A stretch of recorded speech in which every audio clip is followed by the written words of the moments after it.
Je vous souhaite la bienvenue. On va cet après-midi aborder la couleur dans l'axe des perceptions sensorielles et émotionnelles.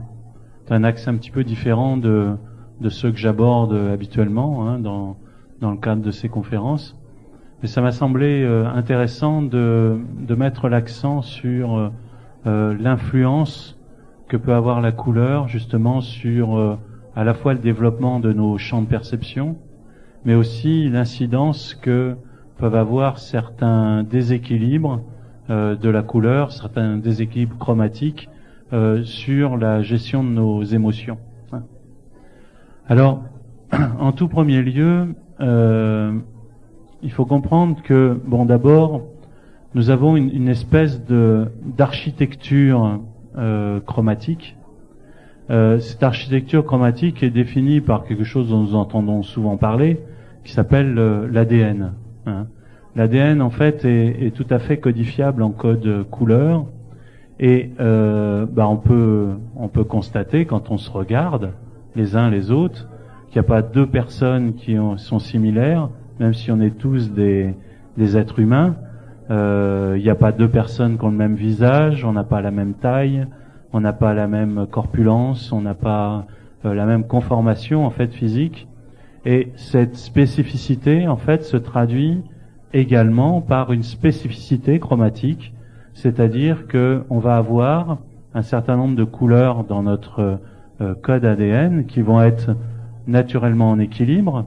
On va dire que ce sont nos facultés naturelles ou ce vers quoi on tend plus naturellement, et puis d'autres couleurs qui vont être plus, on va dire, déséquilibrées, c'est-à-dire moins présentes, et c'est en fait dans ces axes-là qu'on va avoir durant notre vie à faire face à un certain nombre de déséquilibres, à un certain nombre de difficultés, mais qu'on va tout à fait pouvoir comprendre à travers le code couleur. Je donnerai des exemples tout à l'heure.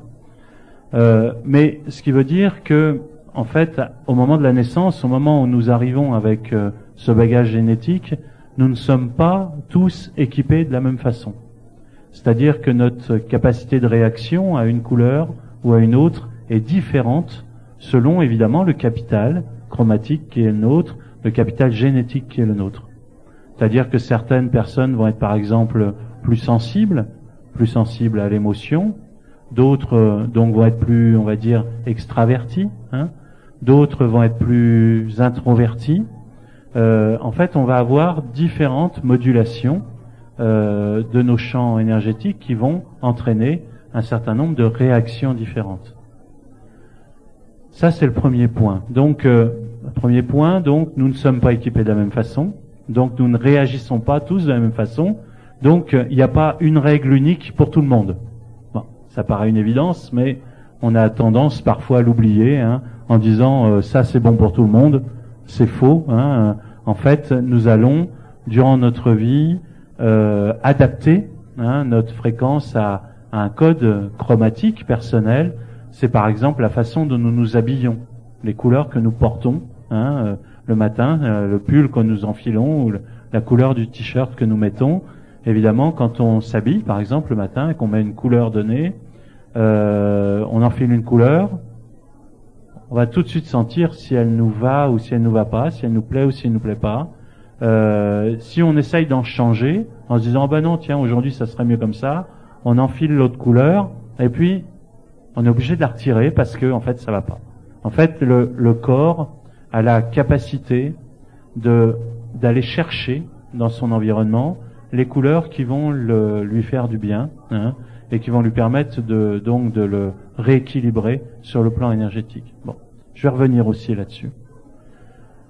Le deuxième aspect, et ça c'est très très important de comprendre ça, c'est que l'ensemble à la fois de nos capacités sensorielles, mais de nos réactions émotionnelles sont liées à la biochimie présente à l'intérieur de notre corps.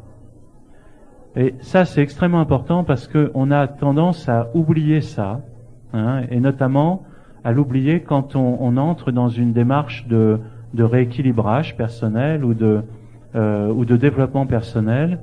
Si par exemple on a une difficulté relationnelle, donc une difficulté de gestion émotionnelle par rapport à l'extérieur, on va parfois avoir tendance à se dire bon, c'est une difficulté relationnelle, c'est une difficulté avec les autres, donc je vais aborder ça sous l'angle du domaine du domaine psychologique, et je vais essayer de comprendre qu'est-ce que dans mon histoire fait que j'ai du mal à entrer en relation ou que je génère tel ou type de situation à répétition, etc., etc.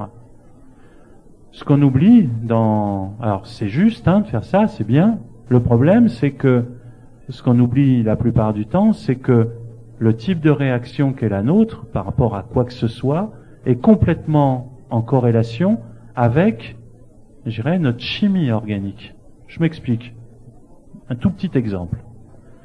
Imaginez que vous avez fait quelques excès hier soir, vous avez eu un repas un peu arrosé, vous avez un peu trop mangé, et puis le lendemain matin, vous avez mal au foie. Bon, ça arrive, vous avez mal au foie. Si vous avez vraiment mal au foie, vous allez constater qu'il vous est difficile d'être souriant. Ah ouais, c'est aussi bête que ça. C'est-à-dire que ça grince un peu à l'intérieur, c'est un peu désagréable, donc vous avez tendance à être un peu irritable, énervé. Bon, si on vous dit vous êtes énervé parce que je sais pas, vous avez un problème avec la relation au père. Ouais. D'accord. Bon, OK, j'ai peut-être un problème avec ma relation au père, mais en attendant, j'ai mal au foie. Bon, les deux sont en corrélation d'ailleurs, la plupart du temps, mais tant qu'on va pas avoir régulé tout simplement ce fonctionnement du foie, donc de l'organe du foie, il va nous être difficile d'être tout simplement souriant. Bon, on peut descendre d'un cran, on peut parler, donc ça c'est la relation au jaune. On peut descendre d'un cran avec les intestins, c'est la relation à l'orange, c'est souvent d'ailleurs en corrélation. Nous sommes constipés, nous avons du mal, je dirais, à assimiler les choses. Il est certain que on va avoir du mal à être fluide dans notre vie, on va avoir tendance à être contracté sur soi-même, etc.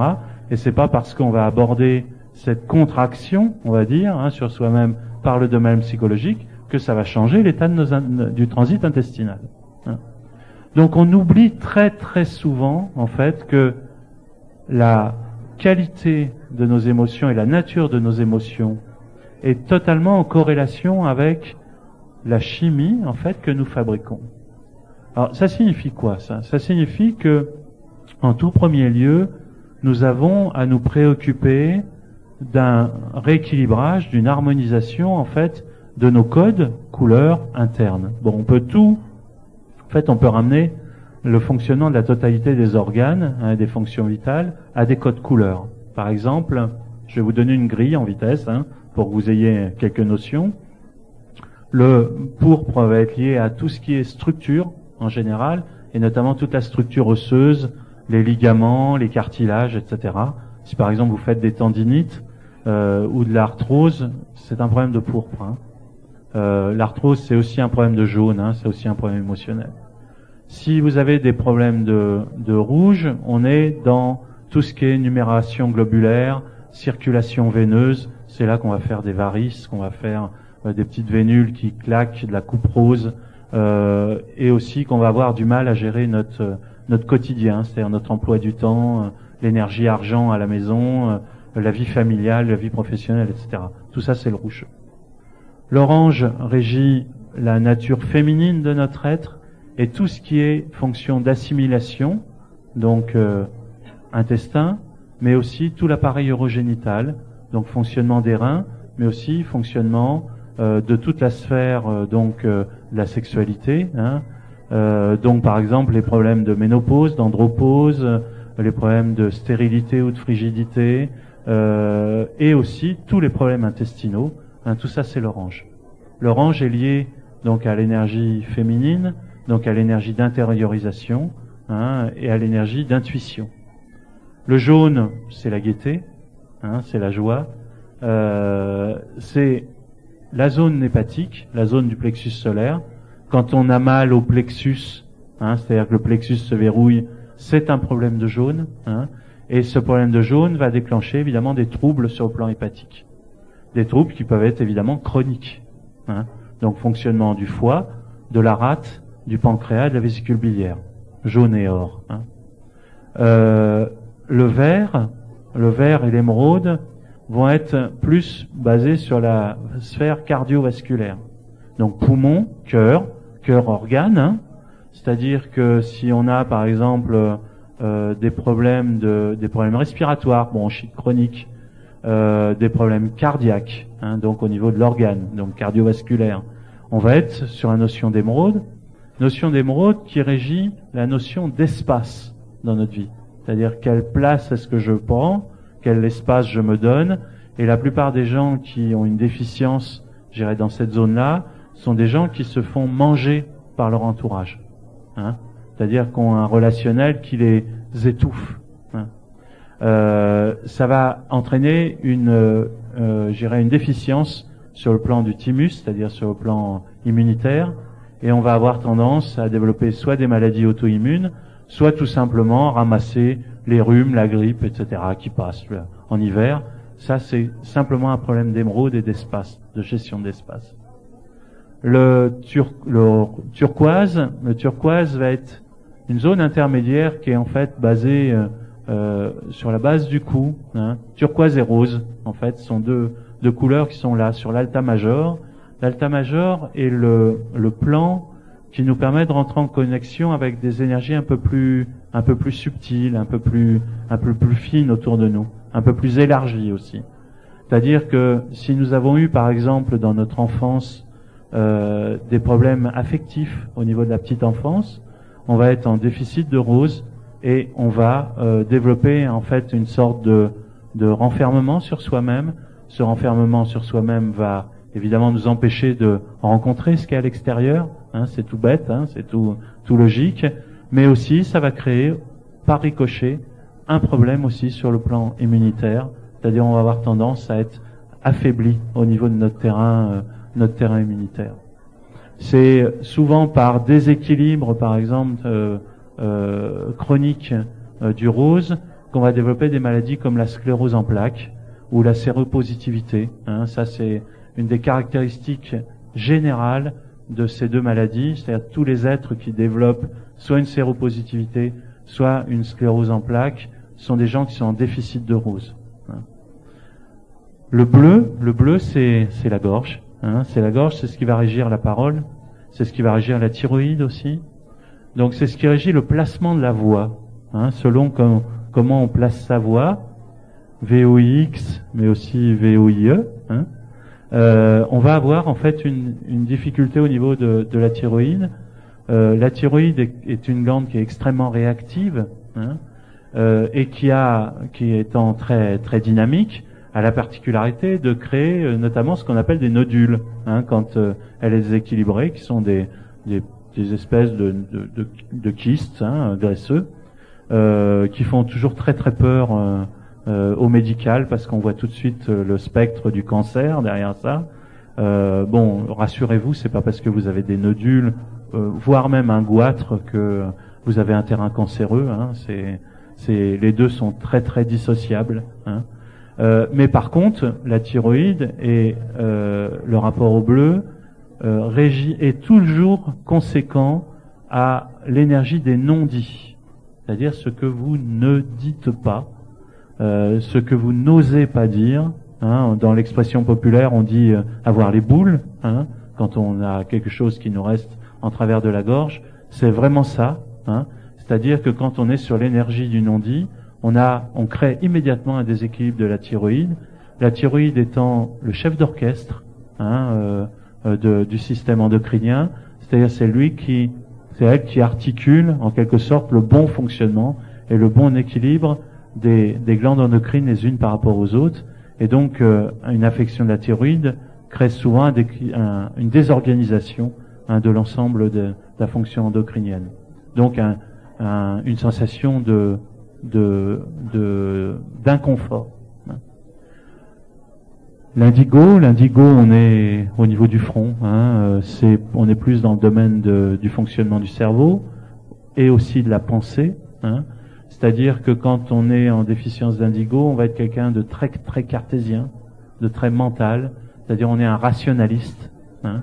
Et évidemment, dès qu'on va réamener cette énergie d'indigo, on va être plus ouvert à des formes des fois plus subtiles, hein, de raisonnement, à d'autres formes de perception, puisque c'est l'indigo qui développe les mécanismes de la clairvoyance, entre autres, hein. En fait, c'est indigo et pourpre, hein, la gestion des systèmes de clairvoyance. Et évidemment, si on est en déséquilibre d'indigo, on ne va croire que ce que l'on voit, mais que ce que l'on voit avec ses yeux physiques, hein. Et si en plus les yeux physiques marchent mal, vous voyez comment ça peut restreindre, hein, le champ d'investigation. Imaginez qu'on ne croit que ce que l'on voit en étant myope, hein. Bon, c'est quand même, la distance est quand même étroite, hein. Je prends ça sur le domaine de la plaisanterie, je me moque pas, hein, mais c'est pour vraiment donner, en fait, la mesure, je dirais, des mécanismes et de la façon dont on peut, tout à fait inconsciemment, limiter son champ de perception, hein.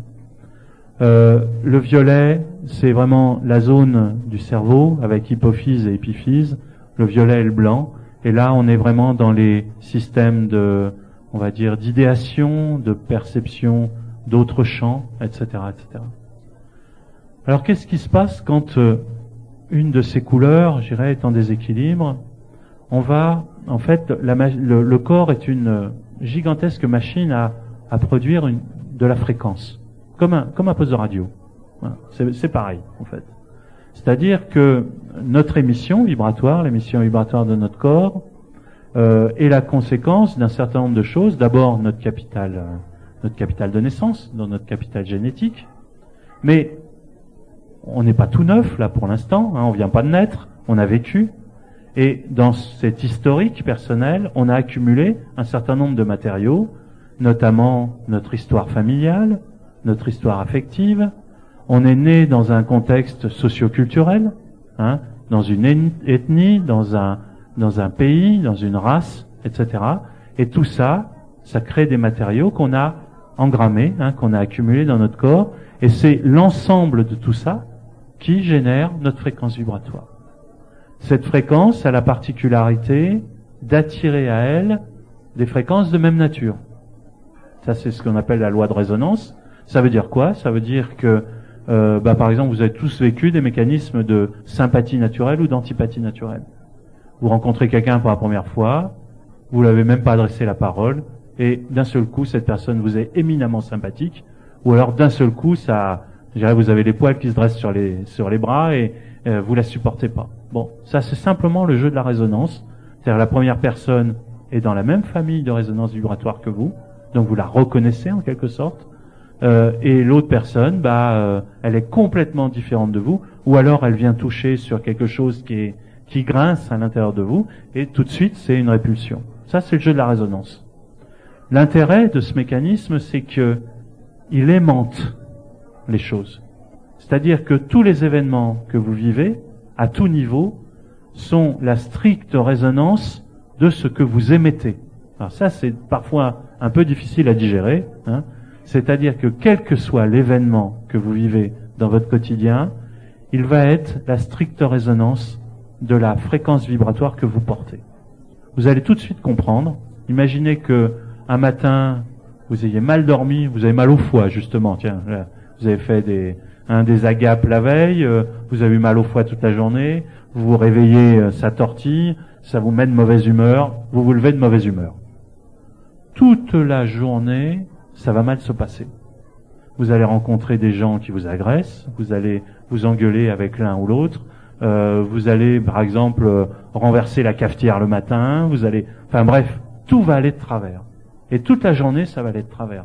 À tel point que, des fois, on dit dans le langage populaire, j'aurais mieux fait de rester couché. C'est vrai que des fois, c'est une bonne chose parce que, en se couchant, on se repose.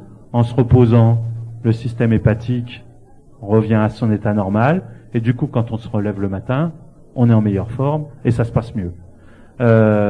Ou alors, si vous vous réveillez le matin, cucu et petits oiseaux, vous êtes gai, vous êtes amoureux, etc., vous avez remarqué que vous rencontrez que des gens agréables, qui vous sourient, etc.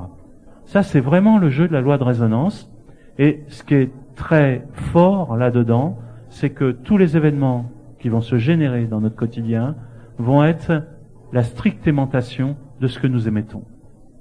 Alors ça, c'est important parce que ça veut dire que si nous changeons l'émanation, je dirais, de notre corps, c'est-à-dire la fréquence que nous émettons, nous allons pouvoir changer les événements qui viennent à nous. Hein. Et là, on est en plein, je dirais, dans l'application de la chromothérapie, hein. C'est-à-dire que en amenant au corps les fréquences chromatiques en déséquilibre, soit par la naissance, soit par l'historique personnel, on va être en mesure de modifier les éléments qui nous conviennent pas dans notre vie de tous les jours. Et ça marche. Je dirais, c'est pas une théorie, c'est pas une utopie, c'est quelque chose qui se vérifie tous les jours à partir du moment où on amène véritablement des fréquences chromatiques suffisamment puissantes pour modifier la fréquence de base du corps physique. Pour revenir à nos sensations et à nos émotions, on est évidemment en plein dans le vif du sujet. C'est-à-dire que si, par exemple, vos surrénales fonctionnent mal, hein, les glandes surrénales sont des petites glandes qui sont au-dessus des reins, hein, et qui fabriquent notamment un certain nombre de substances, dont l'adrénaline, qui nous donne le tonus. Hein, c'est-à-dire avoir la pêche, c'est avoir des surrénales qui fonctionnent bien. Hein. C'est aussi l'adrénaline qui est liée au rouge, qui va nous donner le coup de fouet, des fois, dont on a besoin pour faire quelque chose. Hein. Souvent, d'ailleurs, on prend une tasse de café hein, pour fabriquer de l'adrénaline. Il vaut mieux prendre un coup de rouge. Hein. C'est beaucoup plus efficace. Ça fait moins mal au foie, d'ailleurs. Hein. Pas le verre de vin rouge. Hein. Je parle de la couleur. Hein. Mais ça va être extrêmement efficace. Et si, par exemple, les surrénales sont en dysfonctionnement, comment on va être sur l'état, au niveau de notre corps? On va être tout simplement à plat, c'est-à-dire fatigué. Fatigué, c'est-à-dire qu'on n'a pas de ressort hein, pour rentrer dans les choses, ou alors il faut faire de très très très gros efforts pour faire quelque chose. Et quand on va avoir notamment à faire des choses sur le plan matériel, on va en fait peiner et être obligé de fonctionner, on va dire, à la volonté. On dit parfois de certaines personnes, elles n'y arrivent pas parce qu'elles n'ont pas de volonté. Ça, c'est totalement faux. Vous avez des gens qui ne peuvent pas y arriver, tout simplement parce qu'ils n'ont pas d'énergie. Ils n'ont pas de jus. Et le jus, c'est les surrénales. Donc à partir du moment... Alors évidemment, une personne qui n'a pas de jus, comme ça, souvent elle est déprimée. Elle a parfois même envie de mourir.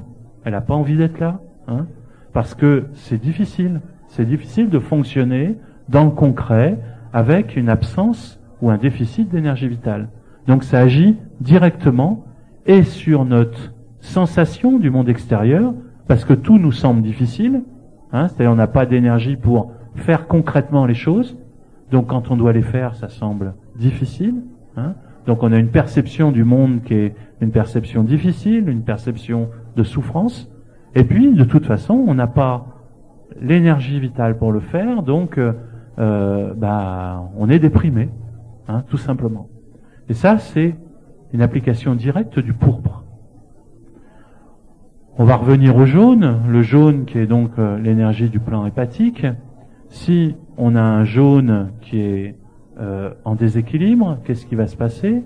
On va être véritablement, on va avoir tendance à être très agressif. Et quand les gens vont rentrer en relation avec nous, on va plus regarder les autres par la petite lorgnette du petit point qui va pas ou qui nous énerve, plutôt que par le gros bout de tout ce qui va bien. Hein? Et ça aussi, on est familiarisé avec ça. Combien de fois est-ce on se surprend en train de juger les autres sur une parole, une attitude, etc., alors que si on prend un petit peu de recul, on va se rendre compte que finalement, la relation avec cette personne, à part les petits côtés agaçants, et évidemment, ils sont agaçants, il n'y a pas de problème, mais globalement, le petit côté agaçant, c'est quand même très minime par rapport à l'entièreté du reste. Et en fait, c'est ce plan hépatique qui est grinçant, on va dire, qui nous fait regarder les choses par les côtés les plus grinçants. Si on équilibre ce plan hépatique, qu'est-ce qui va se passer? ben, on va voir plutôt la globalité et on va pas se sentir interpellé directement par le côté grinçant. Et ainsi de suite. C'est-à-dire qu'on peut multiplier à l'infini les exemples et on n'est pas, encore une fois, dans une théorie, hein, mais on est véritablement dans quelque chose de concret, dans tous les événements concrets de la vie quotidienne qu'on va pouvoir réguler éventuellement sur le plan émotionnel et sensoriel par, je dirais, la couleur. Alors, comment faire? Alors, j'ai amené quelques petits flacons de couleurs, hein, des parfums de couleurs, pour que on reste pas que dans de la théorie et que vous ayez quand même la possibilité de tester un peu. Hein. Donc, je vais faire passer l'or. Hein.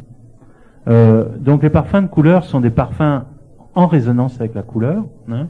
Ça se pose dans la paume de main. Hein. Donc, Guylaine va passer, va vous vaporiser.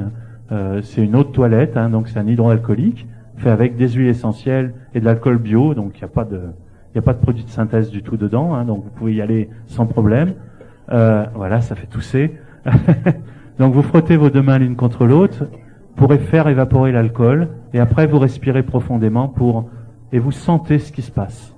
Hein, c'est-à-dire que vous vous attachez pas à la couleur, vous essayez de sentir dans votre corps ce que vous ressentez. Je parlerai de l'or tout à l'heure. Hein. En fait, on a la possibilité, je dirais, par le jeu de la couleur, de modifier l'état de notre système endocrinien. C'est là où je veux en venir. Hein. Le système endocrinien étant ce qui se traduit physiquement par ce qu'on appelle la sensation ou le ressenti. Hein. En majorité. Hein. Bon, je suis en train d'un peu de caricaturer, hein, mais bon, je simplifie, mais c'est pour que vous puissiez comprendre. Ça veut dire que si par un moyen quelconque, on a la capacité par exemple, de rééquilibrer le plan hépatique, c'est-à-dire le plan du jaune, hein, en apportant soit la couleur qui rééquilibre, hein, c'est par exemple un jaune en excès, on va travailler avec de l'orange. Hein. Si on amène l'orange, qu'est-ce qui va se passer? La tension du jaune va diminuer, hein, et la tension du jaune diminuant, on va avoir un plan hépatique qui va, je dirais, s'adoucir. Le plan hépatique s'adoucissant, notre nervosité, notre nervosisme va se calmer. On va plus être du tout sur un type de réactivité très épidermique. On va être moins dans la réactivité émotionnelle et on va être plus dans l'échange et dans le partage par rapport à l'extérieur. Bon. La sensation physique, elle va être très simple. On va avoir simplement une ouverture du diaphragme, hein, c'est-à-dire que le diaphragme va se libérer. Quand on est en déficit ou en déséquilibre de jaune, le diaphragme il se contracte, donc on a l'impression qu'on respire plus ou qu'on respire mal. Hein. Dès que le diaphragme se détend, on a la sensation que la poitrine s'ouvre et on a une sensation de confort qui s'installe. Donc vous voyez, la corrélation est complètement liée. Hein. Je reprends l'exemple du pourpre. Le pourpre, par exemple, va régir le sens de l'odorat et du goûter, c'est-à-dire la capacité de goûter les aliments. Hein. Quelqu'un qui est qui sent plus, par exemple, les odeurs, va parfois retrouver l'odorat par l'utilisation du pourpre. Le pourpre en déséquilibre est dû à quoi? Est dû très souvent à un conflit sur les lignées ancestrales. Si on a un conflit sur les lignées ancestrales, bon d'abord, le problème des conflits, c'est que sur les lignées ancestrales, c'est qu'on peut difficilement les localiser. On peut savoir, par exemple, qu'on s'est disputé avec nos parents, mais si nos parents se sont disputés avec leurs grands-parents, bon déjà c'est un peu plus difficile à savoir. Et alors entre les grands-parents, les arrière-grands-parents et les autres, et les aïeux, etc., voilà, on n'a carrément pas d'informations. On est dans ce qu'on appelle les non-dits familiaux, seulement les non-dits familiaux et les conflits familiaux sur la chaîne ancestrale. Qu'est-ce que ça fait? Ça crée rupture de pourpre. Rupture de pourpre, on a vu, c'est affaiblissement des surrénales, donc c'est manque de vitalité. Alors on va faire 50 000 choses dans notre vie pour reprendre de l'énergie. On va prendre des vitamines, on va faire du sport, on va aller à la campagne, etc. On va se dire bon, je me vivifie, etc. Et puis le matin, on est toujours à plat, quoi. Et puis on n'y arrive pas. Hein. Et puis on peut faire ça pendant des années. Des fois, on va pas y arriver. Et en fait, on va pas y arriver parce qu'on a rupture énergétique sur cette chaîne, énergétique, sur cette chaîne ancestrale.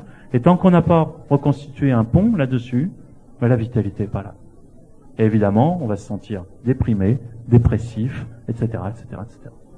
Le pourpre reconstitue en fait cette lignée, c'est-à-dire que il remet en fait en quelque sorte à niveau toute la chaîne énergétique que constitue la lignée ancestrale, et du coup on récupère très naturellement l'énergie qui est la nôtre sans avoir rien d'autre à faire.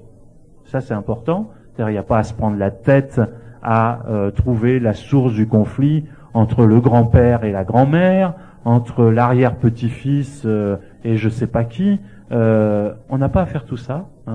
On a simplement en fait à ramener sur le plan énergétique par la couleur, au moyen de la couleur, cette fréquence. Et cette fréquence, en arrivant dans notre champ énergétique, va en quelque sorte réactiver, réinitialiser notre fréquence du pourpre.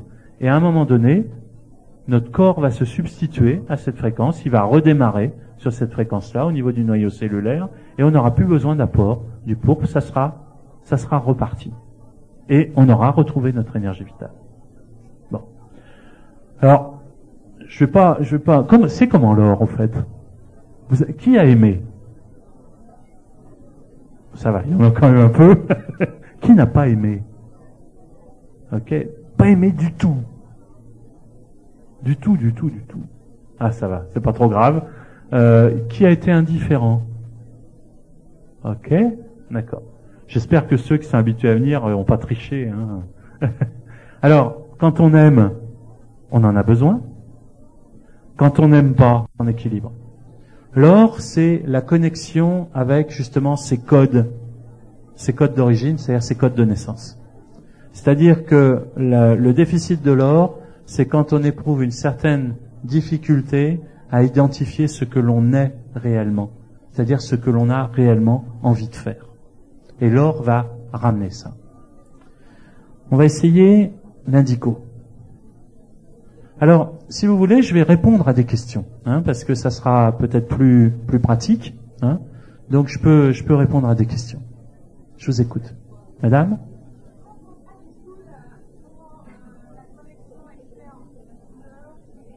Alors, la connexion entre les couleurs et les parfums, là on est sur quelque chose d'un peu plus technique. Comment est-elle faite?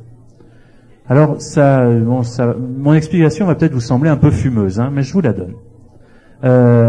La première chose, c'est que j'ai établi un étalonnage entre l'action de la couleur et l'action des composés d'huile essentielle qui composent le parfum. C'est-à-dire que j'ai fait le travail suivant. Moi, j'ai travaillé avec en énergétique chromatique, en chromothérapie pendant des années. Donc, quand on met une couleur en face de moi, je sais ce que ça fait dans mon corps. Ça a une résonance, ça fait bouger des choses. Bon. Et j'ai cherché pendant un certain nombre d'années, ça m'a pris 14 ans, j'ai cherché à trouver la combinaison la plus fine qui me donnait le même résultat à travers du parfum. Pourquoi le parfum? Parce que les molécules d'huile essentielle sont des molécules de matière, c'est quelque chose de concret. On n'est plus dans la pure résonance de la couleur, on est dans quelque chose qui est biochimique.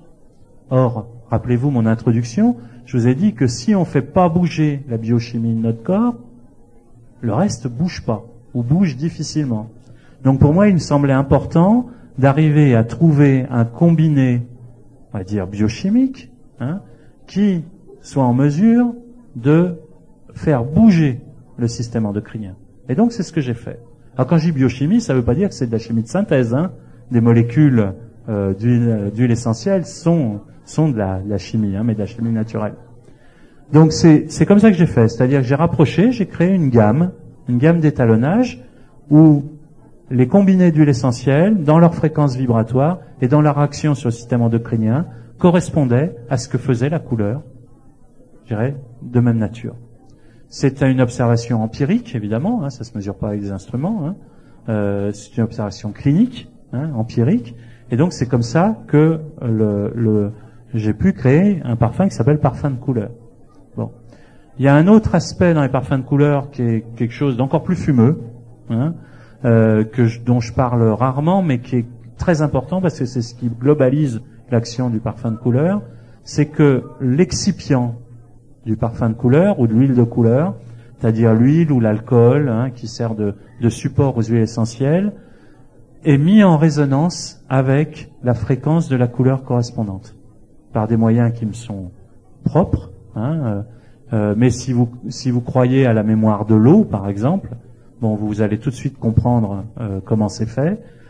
Si vous utilisez de l'homéopathie, vous utilisez cette méthode-là tous les jours. Hein, et en fait, par le même type de méthode, on a mis en résonance l'excipient avec la fréquence de couleur correspondante. Donc les deux combinés, c'est-à-dire le combiné d'huile essentielle plus cette résonance qui est donnée à l'excipient, fait que on a quelque chose d'extrêmement précis, je dirais, par rapport à l'émission de la couleur. C'est comment l'indigo? Ça a des potes, hein? Ça fait quoi? Nauséeux. Oh, génial. C'est un peu fort. Hein. Oh, il y en a qui aiment pas. Oh, les grimaces. Pourtant, d'habitude, les gens aiment. C'est curieux, hein? Quelle zone ça met en mouvement? Est-ce que vous avez senti? C'est par là, hein? Ouais, hein? On est bien d'accord, hein? En fait, l'indigo, hein, je vous ai dit, c'est le frontal, donc c'est cette zone-là. En fait, l'indigo, il clarifie la tête. Alors, excusez-moi hein, de l'interprétation, mais quand on trouve l'indigo pas très agréable, c'est qu'on a les idées un peu embrumées. Bon, donc c'est qu'on a besoin d'indigo. Hein. Y a une autre explication. Hein. Enfin, il y a plusieurs autres explications en fait. Et là, je vais rentrer un peu plus dans le détail, comme ça va. Je pense que vous allez vous reconnaître. Ça peut être aussi le fait d'être assez pragmatique dans son attitude face aux choses. Donc, on est raisonnant, on est cartésien, etc.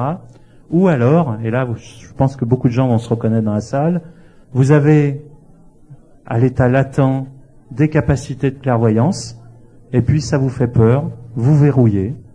Et évidemment, ça fait mal à la tête et ça embrouille les idées. Bon, vous voyez, ça vous parle plus là.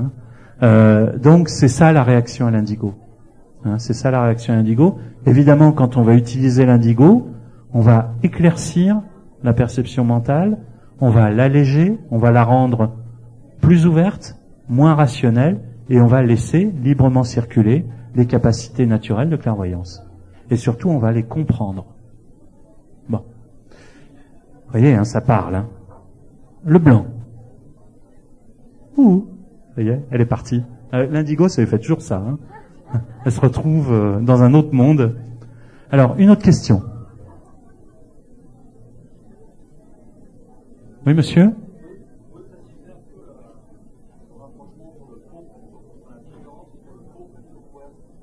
La différence entre le pourpre et le turquoise, c'est très différent. Hein.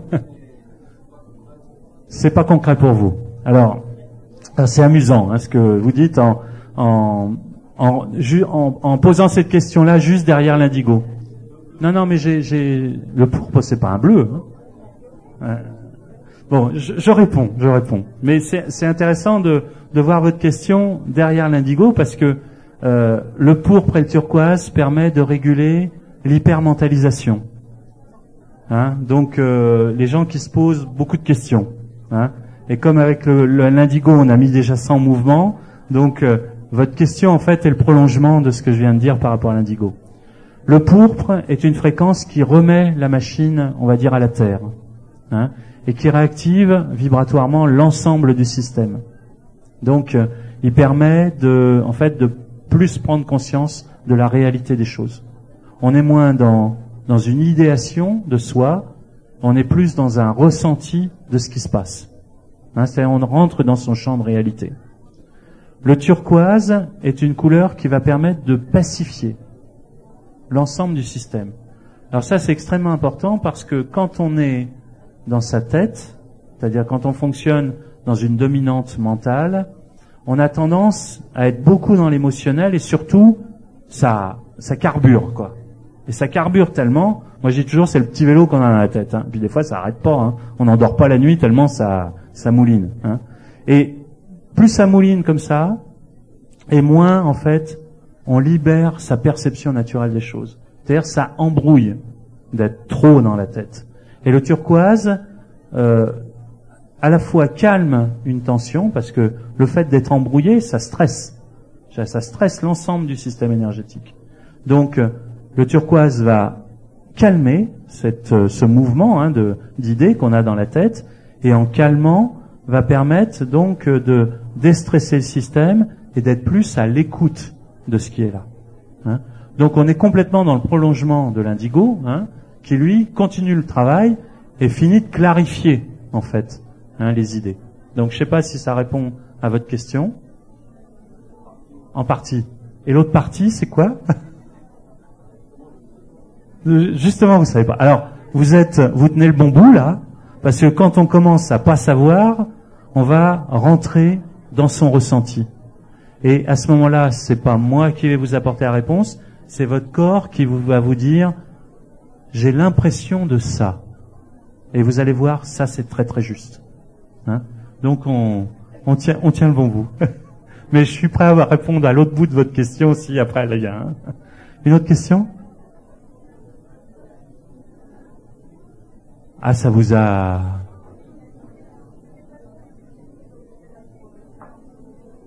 Pardon? Alors, la dame dit que, bon, son ressenti, on ne sait pas forcément à quelle couleur ça correspond. C'est ça, hein, votre question? Oui, bien sûr. Hein, bien sûr. Au début, on ne sait pas. Hein, on ne sait pas. L'intérêt de travailler avec la couleur ou avec les parfums de couleur, hein, parce qu'on peut travailler avec la couleur sans travailler avec ces parfums-là, hein, c'est que à force de travailler avec, le corps va apprendre à reconnaître certaines fréquences. C'est-à-dire, bon, il y a des fréquences que vous allez reconnaître tout de suite. C'est-à-dire, bon, le bleu, par exemple, qui vous apaise, qui vous fait du bien, etc. Vous allez le reconnaître tout de suite parce que, instantanément, quand vous êtes en face du bleu, vous respirez. Hein, c'est comme si il y avait quelque chose qui lâchait. Et puis, petit à petit, vous allez à la rencontre de toutes les couleurs de cette façon-là. Bon.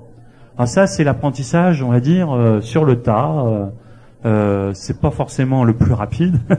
Et des fois, il y a des couleurs par rapport auxquelles on va complètement passer à côté, tout simplement parce que elles sont tellement peu en résonance avec notre propre système qu'on les reconnaît pas. Hein. En fait, on a 3 stades de reconnaissance de la couleur. Quand on est en déséquilibre, il y a le premier niveau où on va la chercher naturellement, c'est les vêtements de couleur qu'on porte, hein, ou la couleur qu'on met sur ses murs dans la maison, ou les tableaux qu'on achète. Ça, c'est la couleur qu'on reconnaît, hein, et qu'on va chercher, mais on en a besoin. Le deuxième déséquilibre, c'est celle qui nous dérange. Alors on va dire ah non, je porte pas cette couleur-là, c'est pas beau, etc. Ou bon, enfin ça vous va pas, hein, donc vous la repoussez. Et le troisième stade, carrément, elle n'existe pas. C'est-à-dire vous ne savez même pas qu'elle existe, vous la voyez pas, vous passez à côté, vous y prêtez même pas attention. En fait, elle est sortie de votre référentiel. Et ces 3 stades-là sont en fait les 3 stades de déséquilibre par rapport à la couleur. Donc si on en est, je dirais, au dernier stade, on va jamais arriver à s'étalonner par rapport à ça. C'est-à-dire, on peut pas. On n'a pas de référence. Alors évidemment, le travail avec les parfums de couleur lui permet de le faire, parce que en étalonnant notre corps, moi par exemple en stage, je préconise d'utiliser tous les matins les 14 couleurs l'une derrière l'autre. Ça prend un quart d'heure, 20 minutes. Je vous garantis que ça décoiffe. Hein. Mais en décoiffant, je dirais, ça remet tous les systèmes d'aplomb les uns derrière les autres. Et comme on les prend dans l'ordre, c'est-à-dire on part du pourpre, on continue avec le rouge, l'orange, et comme ça jusqu'au blanc et à l'argent, hein, on va en fait rééduquer en quelque sorte le corps par rapport à ces fréquences. Et une fois qu'on l'aura fait pendant un certain temps, à un moment donné, il y a une fréquence qui vient vers vous, vous allez tout de suite reconnaître laquelle c'est. Et moi, je sais que quand on a suivi, par exemple, une formation couleur, hein, comme celle que je donne, on parle en couleur. On raisonne en couleurs, c'est-à-dire dans la vie de tous les jours, on va dire ah bah tiens là j'ai besoin de bleu, oh bah là c'est le rouge qui est régi, etc. C'est-à-dire que automatiquement le corps va nous restituer l'information. C'est pas notre tête qui fait ça, c'est le corps qui réagit et qui va nous dire bah tiens là je suis trop bleu, là je suis trop vert, là je suis pas rouge, etc. Et on va en fait se réguler naturellement tout seul. Donc c'est une des façons d'amener la couleur. Il y a un autre outil que j'ai pas amené mais qui est présent sur notre stand qui est extrêmement efficace. C'est pour ça qu'on l'a fait en fait. Vous verrez sur le stand il y a un grand poster chromatique où il y a toutes les couleurs de l'arc-en-ciel. C'est un espèce de cercle. Enfin c'est une affiche. Et en fait si vous vous placez en face de cette affiche, vous allez vous rendre compte que votre œil, alors vous allez vous mettre devant et vous allez vous rendre compte que votre œil, il se déplace dans l'affiche. C'est-à-dire, il regarde différents points, mais il le fait quasiment automatiquement comme un scanner. C'est-à-dire, il se balade. Et en se baladant, en fait, il va chercher les niveaux chromatiques dont il a besoin. C'est-à-dire, c'est votre cerveau et votre nerf optique qui va naturellement aller se nourrir, en fait, de certaines fréquences. Et puis, la réaction de tout le monde, au bout d'un moment, au bout de quelques minutes, en face de ce poster, c'est de dire « Oh ben on se sent bien ». Ah ouais. Pourquoi on se sent bien ? Parce que par l'œil, par le nerf optique, on est allé chercher toutes les fréquences dont on avait besoin dans l'instant. Et ça aussi, c'est une façon, je dirais, de se réétalonner. Une autre question ? Pourquoi vous pouvez pas mettre de rouge ? Alors, quand on peut pas mettre de rouge, il y a parfois un certain nombre de facteurs. Je vais vous les énumérer. Peut-être que vous allez en reconnaître quelques-uns. Le tout premier, et celui-là, je dirais, il est costaud. Il est costaud parce que c'est notre bonne vieille tradition judéo-chrétienne. La terre est un lieu de souffrance. Voilà, cette croyance-là. Si vous croyez que la terre est un lieu de souffrance, le rouge, que dalle. Ça, c'est le premier point. Le deuxième point, physiologique, anémie.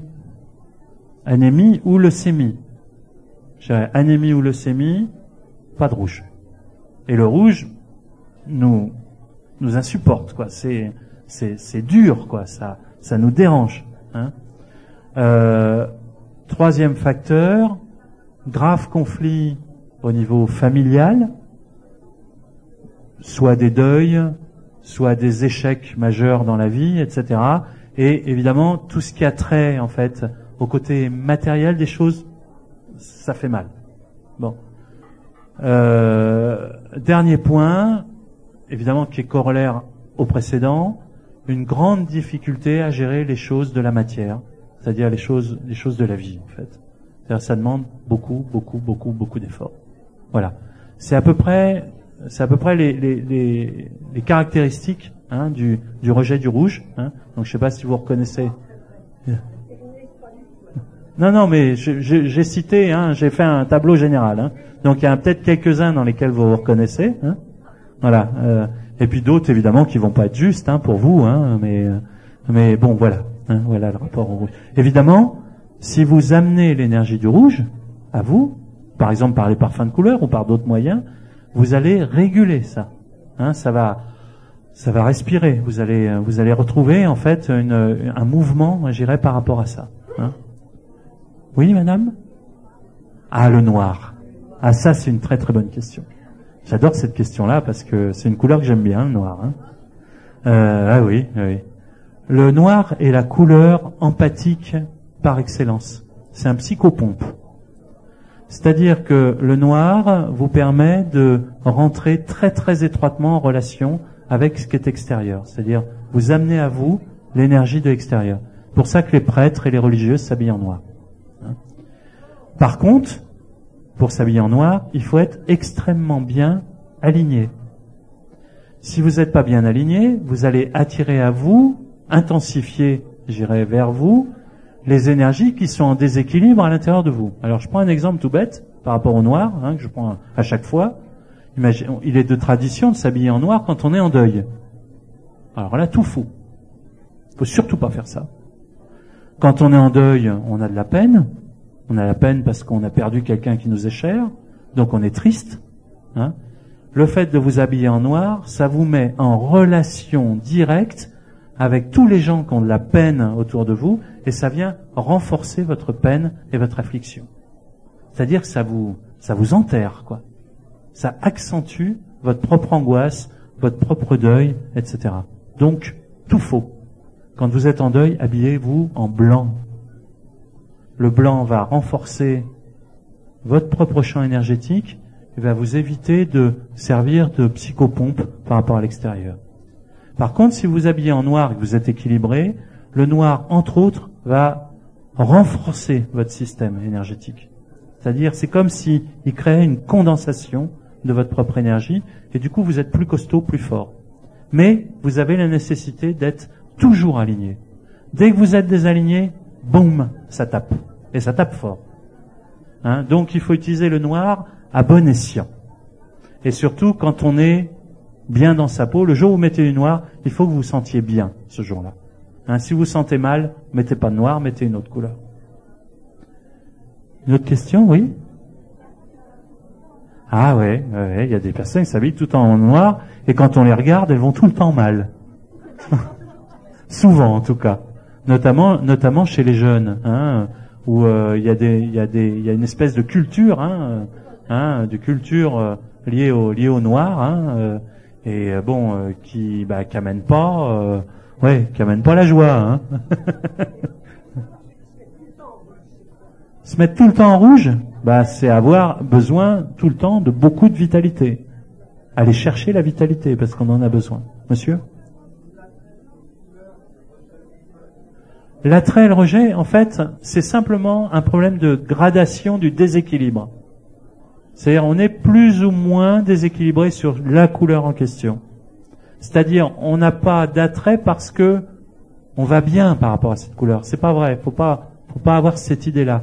On est bien par rapport à une couleur parce que elle nous fait du bien. Et elle nous fait du bien parce que on a besoin de nourrir un certain déficit sur cette fréquence-là.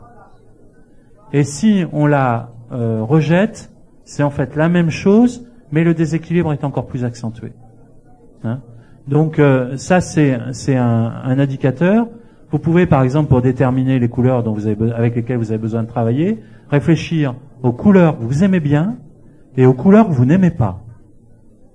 Et déjà là, vous avez une géographie énergétique de vos besoins qui est extrêmement exacte. Et d'ailleurs, je vous enjoins de venir au stand et de confronter ça avec mes collaborateurs. Ils vont vous expliquer. Vous leur dites je veux tester telle ou telle couleur. Qu'est-ce qui se passe? Et puis vous allez sentir. Et puis vous allez comprendre pourquoi il y a telle couleur que vous aimez, il y a telle couleur que vous n'aimez pas. Accessoirement, on peut vous donner un gros document d'ailleurs, un catalogue plus explicite que la petite clavaquette qui explique ça, qui explique toutes les couleurs. Donc c'est toujours ce rapport-là, c'est-à-dire c'est le besoin énergétique lié à un déséquilibre. J'aime ou j'aime pas. Madame? Alors le beige est pas une couleur que moi j'utilise, parce que c'est c'est une couleur un peu intermédiaire. Donc moi j'utilise en fait 14 couleurs qui sont le pourpre, le rouge, l'orange, l'or, le jaune, un vert qui est un vert acidulé, un vert citron en fait, un vert pomme, l'émeraude, le turquoise, le rose, le bleu, l'indigo, le violet, le blanc et l'argent. C'est les 14 couleurs que j'utilise. Et j'en utilise pas d'autres, donc le beige, je peux pas vous répondre.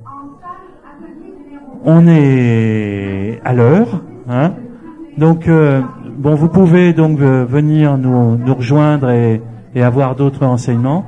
Je vous remercie de la qualité de votre écoute et je vous souhaite une bonne après-midi.